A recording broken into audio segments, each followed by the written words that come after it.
Cette vidéo s'adresse aujourd'hui tout particulièrement aux professeurs de yoga en devenir, et je vais vous donner le guide complet pour devenir prof de yoga indépendant. Étape numéro 1, il va vraiment falloir définir votre pourquoi. Être professeur de yoga, ça peut être très difficile émotionnellement, financièrement, physiquement. Et avoir un pourquoi fort, ça va vraiment vous aider à surmonter les moments les plus durs que vous allez avoir tout au long de votre aventure. Je vous mets d'ailleurs ici le lien vers la vidéo que j'ai faite qui s'appelle Trouver son pourquoi et qui vous donnera exactement les étapes à suivre pour définir la raison pour laquelle vous avez envie de vous lancer dans l'entrepreneuriat. Dans Astrae, mon programme de groupe, je vous donne justement toutes les questions à se poser. Il faut vraiment réussir, avant de démarrer son aventure, réussir à écrire toutes les raisons pour lesquelles vous faites ce métier-là. Donc je vous donne vraiment tout un cahier d'exercices que je vous mettrai à l'écran où on va travailler sur votre pourquoi, votre mission, votre vision, vos valeurs, votre message, etc. etc. Étape numéro 2, c'est se former au yoga et à l'anatomie. Donc vous, il va falloir que vous trouviez une certification, donc un Yoga Teacher Training. Vous pouvez trouver des centres en France, si vous habitez en France, pas loin de chez vous. Par contre, faites très attention à ce que l'organisme soit certifié Yoga Alliance. Et si vous regardez cette vidéo et que vous avez déjà passé votre Yoga Teacher Training et vous avez des super adresses, des gens à recommander, n'hésitez pas à le mettre en commentaire sous la vidéo, même pour moi et pour les gens qui regarderont, c'est vraiment hyper gentil de votre part. Étape numéro 3, l'étape qui m'intéresse le plus, c'est de lancer son business de yoga. Donc c'est normalement à cette étape que vous allez tomber sur moi et que peut-être vous êtes tombé sur cette vidéo. Donc pour lancer votre business de yoga, c'est très simple, vous allez suivre une méthode en 3 étapes que moi j'appelle la méthode STAR. Donc la première étape, le S et le T de la méthode STAR, c'est s'introspecter et travailler sur ses fondations. Ici, on va travailler sur votre pourquoi, votre message, votre niche, votre offre, votre personnalité, votre histoire, donc votre storytelling, évidemment votre histoire avec le yoga, et votre élève idéal, le client idéal que vous aimeriez avoir qui vient à vos cours. Donc avant d'aller plus loin, j'ai vraiment envie de m'attarder sur ce concept de niche parce que je sais que c'est un problème pour beaucoup de monde. J'ai beaucoup de personnes sur les réseaux sociaux qui m'écrivent, qui me disent « Marion, je suis embêtée avec la niche, je n'arrive pas à me spécialiser, je n'arrive pas à me nicher, comment je fais ?» Alors, le problème pour moi aujourd'hui de ne pas se spécialiser, de ne pas avoir de niche, c'est que il n'y a aucune raison que les gens vous choisissent comme prof parce qu'ils ne voient pas ce que vous allez leur apporter de différent par rapport à quelqu'un d'autre. Et surtout, ils ne vont pas voir pourquoi vous êtes le parfait coach pour eux, vous êtes le parfait prof de yoga pour eux. La deuxième raison, c'est que les gens n'ont aucune raison de vous suivre. Si vous êtes juste un prof de yoga, des profs de yoga, il y en a des centaines de milliers, pourquoi on choisirait de vous suivre vous plutôt que cette personne-là ? Et surtout, ils vont choisir des profs de yoga qui ont un message qui est beaucoup plus clair et qui ont réussi, au travers de leur message, à montrer qu'ils sont spécialisés sur une niche ou en tout cas qu'ils s'adressent à une catégorie de personnes spécifiques qui ont un problème spécifique. Et en fait, quand ils vont tomber sur ces comptes, ils vont se dire « ça, c'est le parfait coach pour moi, ça, c'est le parfait prof de yoga pour moi ».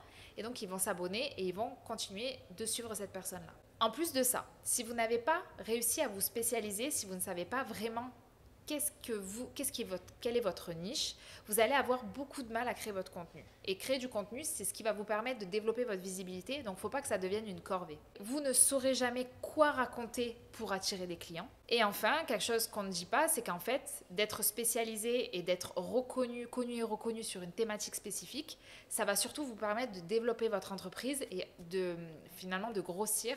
Et c'est ce qu'on appelle le concept de scalabilité. Une niche, c'est quoi ? Une niche, c'est une transformation que vous offrez, un problème que vous résolvez, comment vous le résolvez et pour qui vous le résolvez. C'est ça une niche, tout simplement. Et quand vous réussissez à résoudre des problèmes qui sont douloureux, des problèmes qui sont urgents, des problèmes qui sont reconnus, des problèmes qui coûtent à la personne alors que ça lui coûte en temps, en argent, en énergie, qui leur coûtent leur santé, leurs relations, alors les gens en fait ils vont être en mesure de vous payer plus cher pour justement avoir la solution que vous proposez avec votre entreprise. Le fait d'avoir une niche claire, et notamment je pense aux réseaux sociaux, ça va permettre en fait aux personnes, lorsqu'ils vont tomber sur votre compte, qui vont commencer à lire quelques contenus vous concernant, de vous contacter directement et de vous dire « Ok, c'est bon, j'ai compris que tu pouvais résoudre mon souci, voilà mon argent, maintenant aide-moi ». À cette étape, donc là vous avez vraiment travaillé sur les fondations de votre activité, on est toujours dans la première étape,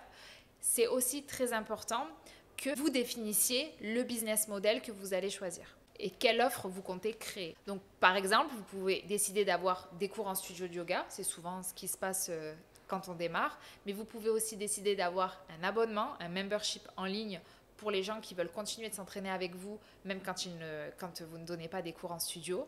Vous pouvez décider d'avoir des programmes en ligne à faire en autonomie, des coachings premium personnalisés, des retraites, etc. etc. Donc à ce sujet-là, si vous ne savez vraiment pas du tout quelle offre choisir, si vous êtes bloqué à cette étape-là, je vous mets sous la vidéo un lien de réservation vers mon agenda en ligne. N'hésitez pas à me contacter, c'est totalement gratuit, ça dure 30 minutes et on travaillera justement sur votre offre et le meilleur business model pour vous. Ensuite, on a la deuxième étape. Donc là, on a fait la première étape avec le S et le T de la méthode STAR. Et maintenant, on est sur le A. Le A pour attirer des clients. À cette étape-là, il va falloir réussir à créer un univers unique, un univers de marque unique qui vous fait sortir du lot. Par exemple, je vous mettrai à l'écran une professeure de yoga que j'aime beaucoup en ligne qui s'appelle Boho Beautiful. Et son univers, il est vraiment très doux. Son ton, il est calme, ça fait penser au voyage. On a beaucoup de décors de voyage. Elle est tout le temps sur la plage, dans des lieux paradisiaques. Elle nous embarque vraiment avec elle dans son cours de yoga et elle a un univers qui est très très très marqué. Je vous mettrai aussi à l'écran Janice Liu. Donc elle, c'est une personne aussi qui est professeure de yoga, qui a un univers complètement différent de celui que je vous ai montré avant. Elle est beaucoup plus créative, elle est beaucoup plus artistique et elle fait du yoga qui est un peu plus acrobatique. Et enfin, je peux aussi vous donner l'exemple de The Yoginist. Donc je crois que c'est une Française. Alors elle, son univers est complètement différent aussi. On est vraiment sur quelque chose de très minimaliste avec beaucoup de noir et de blanc. Et vous avez, parce qu'il faut aller bien mettre un garçon, Dylan Werner, qui est un professeur de yoga. Sur les réseaux sociaux, il joue beaucoup avec les postures et les paysages. Donc vous voyez là, par rapport aux exemples que je vous ai montrés, ces quatre personnes-là font le même métier. Elles sont professeurs de yoga. Par contre, aucune d'elles ne se ressemble parce que chacune a créé un univers qui leur est propre. Et quand on tombe sur les comptes Instagram de ces personnes, on va avoir une certaine énergie qui va se dégager, on va avoir certaines émotions et ça va attirer certaines personnes mais en repousser d'autres. Et vous, en fait, quand vous tombez sur un compte Instagram, vous allez être plus ou moins attiré par une personne ou une autre par rapport à finalement ce qu'elle va dégager. Donc c'est très important pour vous à cette étape-là que vous réussissiez à savoir quel univers vous avez envie de créer, quelle émotion vous avez envie de transmettre à votre audience et qui va faire que les gens vont vous choisir vous plutôt qu'une autre personne. Donc c'est important de réfléchir à ce qu'on appelle l'image perçue, donc comment vous voulez être perçu par votre audience et surtout que vous réussissiez à vous poser les bonnes questions pour créer l'image que vous souhaitez renvoyer avec votre compte Instagram, avec votre chaîne YouTube, en tout cas avec tous les outils de communication que vous allez utiliser. Attention, ici, c'est pas juste ouvrir Canva, sélectionner 2-3 couleurs, 2-3 photos et basta. C'est vraiment pas ça du tout. Ça va beaucoup plus en profondeur et moi, je vais vraiment vous faire poser les bonnes questions. Si vous travaillez avec moi, si vous rejoignez mon programme Astray, je vous fais vraiment vous poser les bonnes questions pour réussir à créer un univers qui soit complètement aligné à la personne que vous êtes, aux clients que vous ciblez et aux émotions que vous voulez transmettre avec votre marque. C'est aussi à cette étape que vous allez travailler sur votre teaching style, désolé, mais en fait sur la manière dont vous allez enseigner, dans la manière dont vous allez donner des cours de yoga. Et en fait, il faut vous demander, ok, si vous décidez de créer du contenu en ligne, de donner des cours de yoga en ligne, par exemple sur les réseaux sociaux, sur YouTube, etc., ça va ressembler à quoi? Est-ce que vous donnez des cours à l'intérieur ou à l'extérieur, comme Boho Beautiful dont je vous parlais avant? Est-ce que vous allez rajouter des éléments de décoration pour apporter une certaine ambiance à votre contenu, par exemple des plantes, de la pampa, plutôt des éléments très futuristes? Comment vous allez jouer avec la lumière? Est-ce que vous allez jouer avec la lumière naturelle? Est-ce que vous allez rajouter des néons de couleurs? Les vêtements, quels vêtements vous allez utiliser dans vos vidéos? Est-ce que ça va être des vêtements très colorés ou plutôt quelque chose de plus minimaliste? La voix, est-ce que quand vous allez donner des cours en vidéo, vous allez utiliser une voix off? Donc vous allez filmer toute votre séance et ensuite vous allez rajouter votre voix dessus? Ou bien vous allez faire le cours et en même temps parler et donner les indications dans le micro? Et enfin, la musique. À cette étape-là, on a aussi tout ce qui est stratégie de contenu. Donc là, on a vu jusqu'à maintenant les fondations de votre marque. On a vu l'univers. Je vous ai expliqué comment en fait créer un univers qui va vous faire sortir du lot sur le marché des profs de yoga. Et à présent, il va falloir vraiment réfléchir à votre stratégie de contenu sur les réseaux sociaux. À cette étape, il va falloir aussi réfléchir à votre stratégie de contenu. Donc en fait, comment vous allez organiser stratégiquement vos posts pour finalement attirer des clients. quelle fréquence de publication vous allez avoir, quels sont vos piliers de contenu et le type de post que vous allez publier en fonction de vos objectifs. À cette étape-là, c'est bien aussi d'avoir un calendrier éditorial pour vous organiser. Donc je vous en mettrai un à l'écran, c'est celui que j'offre à toutes mes clientes dans Astrae.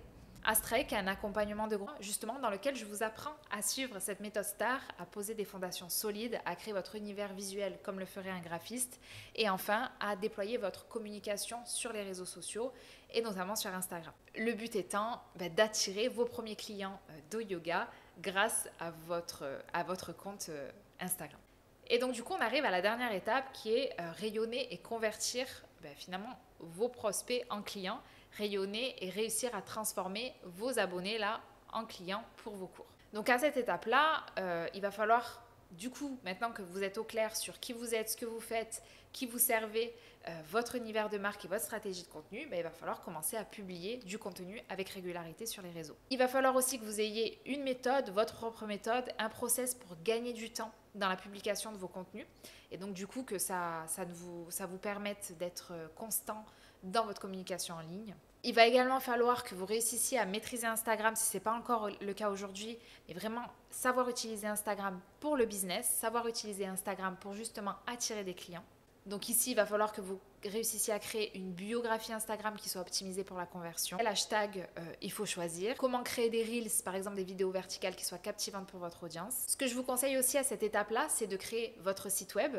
Donc vous savez, si besoin, je suis web designer, n'hésitez pas à me confier la création de votre site web. Mais si vous n'avez pas le budget ou l'envie de le créer maintenant, je vous conseille à minima ce qu'on appelle une landing page, c'est-à-dire une seule page qui va présenter votre offre, en tout cas votre offre principale, et qui va permettre aux gens, lorsqu'ils vont tomber sur cette page, de découvrir ce que vous faites, la promesse de votre offre, quels sont les bénéfices, vous découvrir et puis ensuite avec un petit bouton d'appel à l'action pour réserver cette offre-là. Dans Astrae, justement, si vous avez besoin d'une page de vente qui soit déjà construite parce qu'on sait que ça prend du temps de créer une page de vente et surtout de créer une page de vente qui soit optimisée avec le bon copywriting, etc. Je vous fournis une page de vente qui est déjà créée. Je l'ai créée avec l'outil qui s'appelle system.io, je vous mettrai le lien sous la vidéo, qui est un outil en fait tout en un qui sert notamment à héberger vos pages de vente, mais aussi à héberger vos programmes si demain vous décidez de créer un programme en ligne. Si d'ailleurs vous avez besoin de tutoriels concernant l'outil system.io, n'hésitez pas à me le mettre en commentaire sous la vidéo et puis du coup je créerai du contenu à ce sujet. Et c'est à partir du moment où vous allez appliquer votre stratégie sur les réseaux sociaux et que vous allez commencer à publier du contenu avec régularité que vous allez ainsi attirer vos premiers clients. Et c'est de cette manière du coup que vous allez pouvoir commencer à générer des revenus grâce aux opportunités du web via Instagram. Donc j'espère que le schéma est plus clair, que si vous vous lancez dans le yoga en ligne, vous savez exactement par quelle étape passer. Donc je vous rappelle ma méthode STAR, c'est-à-dire d'abord on travaille sur ses fondations, ensuite on travaille sur son univers et enfin on déploie tout le travail qu'on a fait en amont sur les réseaux sociaux et puis on peut aussi créer un site web, etc. En tout cas on déploie sa communication en ligne. Je vous mets ici une autre vidéo où je parle également d'Instagram si vous avez besoin vraiment de vous familier avec ce réseau social pour le business. Et en attendant une prochaine vidéo, je vous souhaite une excellente journée, soirée. Prenez bien soin de vous. Namasté et à très vite.